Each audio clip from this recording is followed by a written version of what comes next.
Hello प्यारे विद्यार्थियों, आप सभी का स्वागत है आपके अपने परिवार, आपके अपने यूट्यूब चैनल ईडू अड्डा 74 में।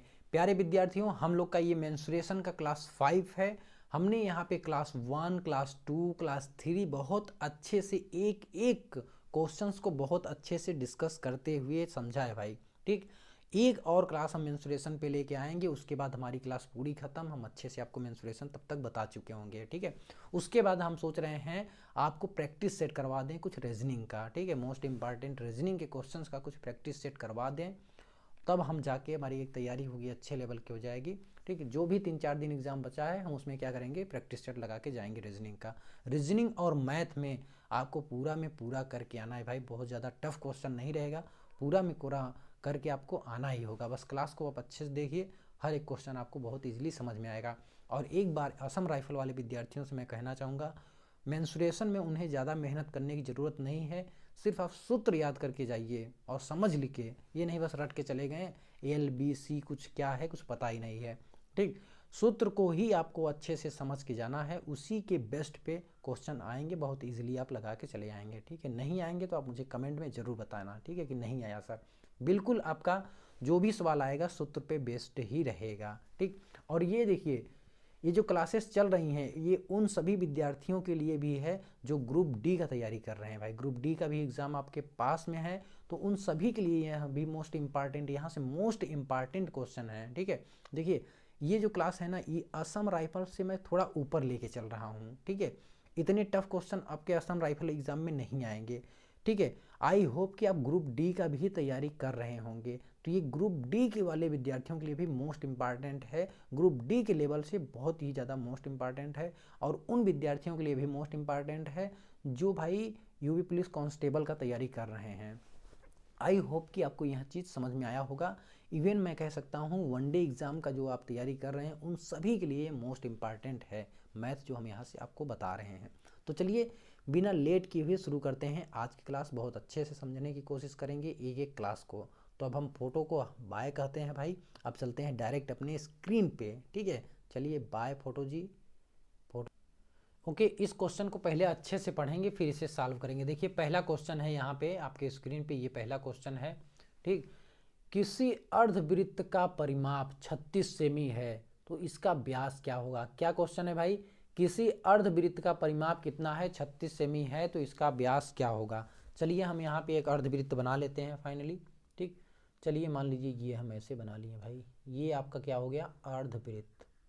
ठीक, ये अर्धवृत्त हो गया, ये अर्धवृत्त का केंद्र हो गया, तो इसकी त्रिज्या हम मान लेते हैं ये r है यहाँ पे। ओके, ये इसकी त्रिज्या हो गई भाई। देखिए अर्धवृत्त का परिमाप का जो सूत्र होता है हम आपको लिखवाए थे सूत्र वाले क्लास में, अब यहाँ पे हम डायरेक्ट इसका परिमाप लिखते हैं, यहाँ पे ज़्यादा कुछ नहीं समझाने की कोशिश कर रहे हैं।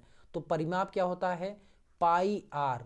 ठीक, परिमाप होता है पाई आर प्लस 2r। ठीक है, पाई आर प्लस 2r, ये होता है अर्धवृत्त का परिमाप, अर्धवृत्त का परिमाप। और इन्होंने ये परिमाप दे रखा है भाई कितना, 36। ठीक है, 36 सेमी में है। अब देखिए यहाँ से r दोनों में है तो r हम यहाँ पे बाहर ले लेते हैं, r क्या करेंगे, बाहर ले लेंगे, तो ये बचा भाई पाई प्लस 2, पाई प्लस 2 बराबर कितना है भाई, 36 है, 36। अब देखिए आर, अब पाई का मान क्या होता है, 22/7, पाई का मान क्या होता है भाई, 22/7, और ये प्लस 2 हो जाएगा, और ये बराबर कितना आया भाई, 36 आया कि नहीं। ठीक, 36। अब देखिए 7 दूना 14, और 14 और 22 कितना होगा, 36 होगा। तो यहाँ से आर ये हो जाएगा 36, और ये बटे में कितना 7, और ये कितना हो जाएगा भाई 36। देखिए ये 36 से ये 36 कट जाएगा और 7 का इधर गुणा हो जाएगा। तो कहने का मतलब यहाँ पे r बराबर कितना आया आपको, r बराबर आपको मिला भाई 7। और हमें क्या चाहिए, व्यास। व्यास क्या होता है, यहाँ से लेके यहाँ तक की दूरी, व्यास का मतलब क्या होता है भाई, व्यास का मतलब d होता है, और d का मतलब क्या होता है, 2r होता है, d का मतलब 2r होता है। और यहाँ 2r का मान कितना है, 7 है, और ये हो जाएगा 7 दूना 14, कितना हो जाएगा भाई, 7 दूना 14 सेमी। आंसर कौन से सही होगा, आंसर ए बिल्कुल राइट होगा। ठीक, आंसर ए क्या होगा, बिल्कुल राइट। ओके, अब चलिए नेक्स्ट क्वेश्चन देखते हैं, अगला प्रश्न आपके स्क्रीन पे है। देखिए ये क्वेश्चन क्या है, यहाँ पे पढ़ेंगे पहले आप। एक वृत्त में ठीक है, एक वृत्त में से 120 खंड का क्षेत्रफल, एक वृत्त में से 120 खंड का क्षेत्रफल कितना है? 9 सही 3/7, 9 सही 3/7, 9 सही 3/7 वर्ग सेमी है। तो वृत्त का अर्ध व्यास होगा, वृत्त का हमें अर्ध व्यास निकालना है। अर्ध व्यास मतलब वृत्त की त्रिज्या ही निकालनी है। देखिए यहाँ पे हम पहले एक वृत्त बना लें, इसको थोड़ा सा समझ के लगाते हैं। देखिए अगर हम इस वृत्त को यहाँ से लेके चलें और इसको 360 ऐसे घुमा रहे हैं कि नहीं, ये कितना का कोण हो गया भाई? 360। अगर इस केंद्र के परितः घुमा रहे हैं तो कितना हम घूम गए? 360। जब वृत्त को हम 360 घुमा दिए, कितना? 360 घुमा रहे हैं, तो इसका क्षेत्रफल क्या होता है? आप कहेंगे pi r square, pi r square. और अब हमें इसमें से कितना खंड बस लेना है? इस वृत्त में से 120 खंड का ही हमें क्षेत्रफल निकालना है, सिर्फ 120 का। ठीक है, कितने का भाई? 120 का। तो 120 का कितना होगा? तो 1 डिग्री का होगा कितना भाई? Pi r square. ठीक है, पाई आर स्क्वायर बटे में कितना? 360। बटे में कितना होगा भाई? 360। और 120 का आप निकाल लेंगे तो इसमें 120 का गुणा कर देंगे। ठीक है, यहीं पे अगर आप 120 का निकालना चाहेंगे भाई कि 120 का कितना होगा एक्चुअली में, तो ये होगा भाई pi r square, pi r square बटे में कितना? 360, बटे में 360, और ये मल्टीप्लाई हो जाएगा 120 का। जितना अंश का कोण का हमें निकालना होगा उसका मल्टीप्लाई हम कर देंगे। 30 का निकालना होगा तो यहाँ पे 30 का मल्टीप्लाई करेंगे, 40 का निकालना होगा तो यहाँ पे हम 40 का मल्टीप्लाई कर देंगे। ठीक है, अब देखिए यहाँ पे ये जीरो, तो ये जीरो कट गया कि नहीं? और ये 12 तिहाई 36, ये 3 कट गया भाई। ठीक है, फाइनली आया कितना भाई? ये आ गया इसका, ठीक है, कितना आया? Pi r square, pi r square बटे में कितना? 3 आया। ठीक है, अब देखिए यही 3 ये दिया हुआ है, ठीक है, इतना ही मान, ये ठीक यही मान कितने के बराबर है? इन्होंने कहा है भाई ये इतने के बराबर है। यहाँ पे देखिए क्वेश्चन में, ठीक, कितने के? 9 सही, ये बराबर है कितने के भाई? 9 सही 3/7 के बराबर है। कितने के? 9 सही 3/7 के बराबर है। या आप इसको लिख सकते हैं, ये पाई का मान यहाँ पे 22 रखेंगे तो ये हो जाएगा आपका कितना? 22/7। ठीक है, 22/7 हो जाएगा। और ये आर स्क्वायर है, इसको आर स्क्वायर ही रहने दीजिए, और ये मल्टीप्लाई कर लिए भाई 3 का। ठीक, अब ये कितना हो गया? देखिए 7 9 63, और 63 और 3 कितना होगा? 66। ये हो जाएगा 66 बटे में कितना? 7 हो जाएगा। ये 7 से और ये 7 कट जाएगा भाई, और ये 22 और ये तिहाई, 22 तिहाई 66, और यहाँ से आर स्क्वायर का मान क्या आया भाई? आर स्क्वायर का मान आया 3 मल्टीप्लाई कितना? 3। या आर का मान यहाँ से कर सकते हैं कितना आया भाई? 3 आया। ठीक, आर का मान कितना आया? 3 आया कि नहीं यहाँ पे? ठीक है, और ये 3 किस में है? ये 3 है सेमी में। आंसर कौन सा? आंसर ए बिल्कुल राइट होगा। आंसर ए क्या होगा? बिल्कुल राइट होगा। ठीक, अब चलिए नेक्स्ट क्वेश्चन देखते हैं भाई। नेक्स्ट क्वेश्चन, नेक्स्ट क्वेश्चन है यहाँ पे देखिए, 1 मीटर लंबी रस्सी को, ठीक है, ये क्वेश्चन है, बढ़िया पढ़िए पहले इसे, इस क्वेश्चन को। 1 मीटर लंबी रस्सी को वृत्त का रूप दिया गया है, इस प्रकार बनाए गए वृत्त का क्षेत्रफल क्या होगा? 1 मीटर लंबी रस्सी को वृत्त का रूप दिया गया है, इस प्रकार बनाए गए वृत्त का क्षेत्रफल क्या होगा? देखिए ऑप्शन हम देख रहे हैं, ये भी ध्यान दीजिए। ऑप्शन देखिए सेंटीमीटर में है, तो हम इस मीटर को सेंटीमीटर में चेंज कर लेंगे। तो 1 मीटर बराबर क्या होता है? 1 मीटर बराबर 100 सेंटीमीटर। ठीक है, 1 मीटर बराबर 100 सेंटीमीटर। ठीक, ये मीटर में है, 1 मीटर बराबर 100 सेंटीमीटर। ठीक, अब देखिए 100 सेंटीमीटर लंबी रस्सी को वृत्त का रूप दिया गया है, इसका मतलब क्या है? ये 100 सेंटीमीटर मान लीजिए एक रस्सी थी, और इसको मोड़ के हम क्या एक वृत्त बना दिए हैं। तो वृत्त की परिधि क्या होती है? हम लिखते हैं 2 पाई आर। वृत्त के परिधि 2 पाई आर बराबर क्या है? यहाँ पे 100 सेंटीमीटर है, यही तो है। ये 100 सेंटीमीटर का था, इसको मोड़ के वृत्त बना दिया गया है, और यही वृत्त की परिधि होती है।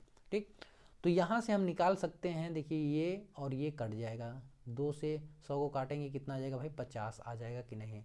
ठीक, या यहाँ से आप आर का मान निकाल सकते हैं, कितना हो जाएगा? 50 बटे में 100, अरे 50 बटे में पाई हो जाएगा। ठीक, अब हमें क्या निकालना है, वृत्त का क्षेत्रफल निकालना है। तो वृत्त का क्षेत्रफल का फार्मूला क्या होता है भाई, पाई आर स्क्वायर। वृत्त का क्षेत्रफल का फार्मूला क्या होता है, पाई आर स्क्वायर होता है कि नहीं। यहाँ पे पाई का मान, ठीक है, पाई को ऐसे ही रखने दीजिए और ये आर का मान हम यहाँ पे रख देंगे जो ये निकाले हैं अभी। आर का मान क्या निकाले हैं, 50 बटे में पाई, ये मल्टीप्लाई कर दीजिए, 50 बटे में पाई हो जाएगा। ठीक, एक बार और इसको लिखेंगे क्योंकि यहाँ पे आर स्क्वायर है, तो यहाँ पे एक और कर देते हैं, 50 बटे में कितना भाई, पाई, 50 बटे में पाई। अब ये पाई से तो एक पाई कट जाएगा, 5 पचे में 25, कितना हो जाएगा भाई यहाँ पे, 5 पचे में 25, बाकी 2 जीरो और उतार देंगे और यहाँ पे लिखेंगे क्या, 22 बटे में 7, 22 बटे में 7, या आप इसको ऐसे भी लिख सकते हैं 25, ठीक है 25, ठीक 25 बटे में कितना 22, और ये मल्टीप्लाई, ये जीरो जो है इसको लिखेंगे ही और ये मल्टीप्लाई 7 का कर लीजिए। ठीक, अब देखिए इसको 2 से काटेंगे तो ये कितना आ जाएगा भाई, 2 इक्या 2, 2 इक्या 2, और ये 2 इक्या 2, और ये 2 दूनी 4, और फिर 2 पंचे 10, एक जीरो और उतारेंगे। अब इस 7 का इसमें गुणा कर लीजिए। ठीक, क्या करेंगे, 7 का इसमें गुणा कर लेंगे तो कितना आ जाएगा भाई, ये आपका फाइनली आ जाएगा कुट के, देखिए 7 पचे 35 कहीं 5, ठीक, 7 दूना 14, 3 17 कहीं 7, और ये 7 का गुणा फिर 7 एक क्या 7 और 1 8, 7 एक क्या 7 1 8, बाकी एक जीरो और ये बटे में 11 हो गया। ठीक है, देखिए अब इसका भाग दीजिए 11 में 8750, ठीक है 11 का भाग दीजिए 8750 में, तो 11 सते 77, ठीक है 11 सते 77, यहाँ 7 होगा यहाँ 7 होगा। ठीक, तो ये कितनी बार फिर जाएगा भाई, 11 सते 77 हुआ, फिर यहाँ एक जीरो, फिर ये 9 बार जाएगा, 11 9 99, ठीक 11 9 99, फिर ये 5 बार जाएगा, फिर 4, फिर ये 5, भाग देके आप चेक कर सकते हैं ये कितना आएगा, सेमी स्क्वायर। ठीक है, ऑप्शन बी बिल्कुल राइट होगा, ऑप्शन बी क्या होगा, बिल्कुल राइट होगा। ओके, तो इस तरह से इस क्वेश्चन को बहुत इजीली आप सॉल्व कर सकते हैं। ठीक, अब देखिए यहाँ पे नेक्स्ट क्वेश्चन क्या है प्यारे विद्यार्थियों, नेक्स्ट क्वेश्चन है देखिए यहाँ पे, एक तार, ठीक है एक तार 56 सेमी त्रिज्या के वृत्त के रूप में मुड़ा हुआ है। एक तार क्या है, 56 सेमी त्रिज्या के वृत्त के रूप में मुड़ा हुआ है, इसे खोलकर एक वर्ग बनाया जाता है। ठीक है, तो वर्ग की हमें भुजा ज्ञात करना है। एक वृत्त है भाई जिसकी त्रिज्या क्या दिया हुआ है इन्होंने, ठीक है जिसकी त्रिज्या दिया हुआ है भाई कितना 56 है। ठीक, जिसकी त्रिज्या 56 है उस वृत्त के, ठीक है एक वृत्त क्या होता है, वृत्त ऐसे ही बना रहता है ना, इस तरह से इसे घुमा दीजिए, वृत्त है और इसकी त्रिज्या इन्होंने दिया है भाई कितना, r बराबर 56 है, इसकी त्रिज्या क्या है 56। अब ये जो तार है इसी तार का हम क्या कर रहे हैं, वर्ग बना रहे हैं।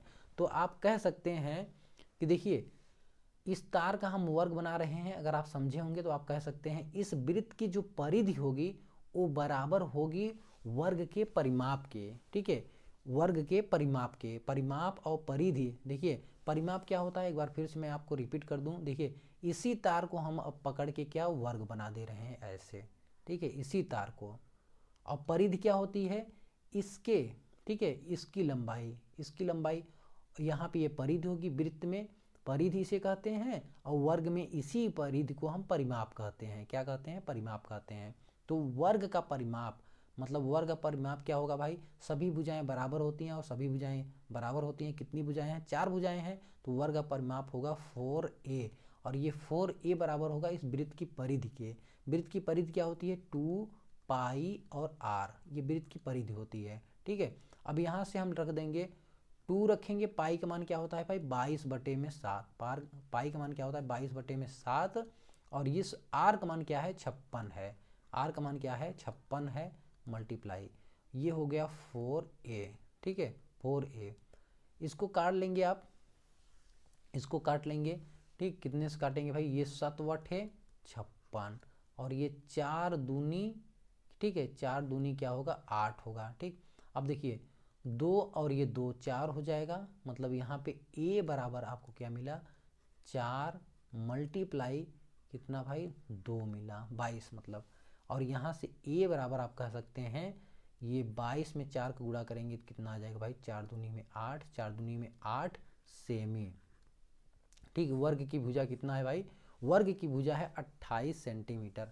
ऑप्शन कौन सा होगा, ऑप्शन डी बिल्कुल राइट होगा, option D will be right. Okay, तो इस तरह से क्वेश्चन आप बहुत इजीली तरीके से लगा सकते हैं। चलिए भाई नेक्स्ट क्वेश्चन देखते हैं हम लोग। देखिए ये जो क्वेश्चन है, इस क्वेश्चन पे को मतलब ये जो क्वेश्चन है, इस तरह के प्रश्न आपके एग्जाम में पूछे जाते हैं भाई। देखिए यहाँ पे क्या है, ये क्वेश्चन आप अच्छे से पहले पढ़ लेंगे। एक षष्ठभुज के कोणों का योग क्या होगा, एक षष्ठभुज के कोणों का योग क्या होगा, यहाँ पे ये क्वेश्चन पूछे हुए हैं। देखिए षष्ठभुज के कोणों का योग, ठीक है, क्या होता है भाई, षष्ठभुज के कोणों का योग होता है 2n।